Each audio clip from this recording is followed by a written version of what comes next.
mpango wa barabara ambao tunautekeleza katika wilaya ya Gilingi. Na kwa eneo hili ambalo tupo, Mheshimiwa Waziri Mkuu, tuna mpango wa kujenga barabara ya kutoka Handeni Kiberashi kwenda Kijungu hadi Chemba, lakini ambayo itaendelea kwa sababu ya utaratibu wa kujenga kwa kutumia wenzetu wa TANROADS na bandari hadi hapa Kiberashi, lakini itakuja elekea Chemba, na tumepokea maelekezo kwamba tutakamilisha, na huo ndio mpango, ndio maelekezo ya Mheshimiwa Rais, na umeeleza pale Songwe tutakamilisha hizo kilomita 50. Sasa zile zinazobaki kuanzia pale Kiberashi kwenda huko ndio ule mpango ambao unajengwa na wenzetu wa TANROADS na TPA chini ya Wizara ya Ujenzi na Uchukuzi. Ukatoa maelekezo kwamba baada ya kukamilisha hapo tangazeni, kwa hiyo tangaza kutoka Kiberashi kwenda Songwe ili kuiunga sasa wilaya ya Gilingi makao makuu na makao makuu ya mkoa, swala ambao umesema itatangazwa yote, na maelekezo hayo tumepokea Mheshimiwa Waziri Mkuu.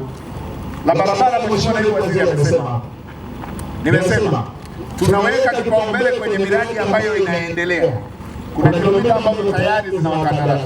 Nimesema zile zinazoendelea wamharakishe mkandarasi amalizie ile barabara. Lakini tuna kipengele ambacho mkandarasi ameshasaini ila hajapata fedha. Nimewaelekeza Mheshimiwa Waziri wa Fedha wahakikishe fedha za malipo ya awali kwenye miradi ambayo imeshasainiwa zipatikane. Nimewaambia zinapatikana wapi? Kateni matumizi mengine yale chai, sijui kutumiana na maua, sijui gari, safari, magari, kateni. Tuzipeleke kwenye barabara, wananchi wapitishe mazao.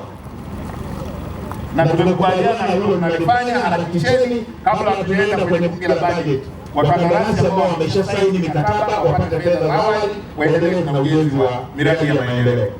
Na tumesema ikishajengwa hii barabara ambayo wakandarasi wako sahihi,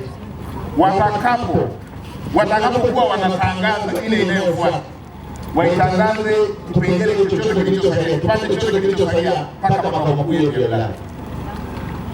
Hii kilomita 63 hii ni jambo la kuianisha maendeleo kila eneo, kila Watanzania waone keki ya taifa hili.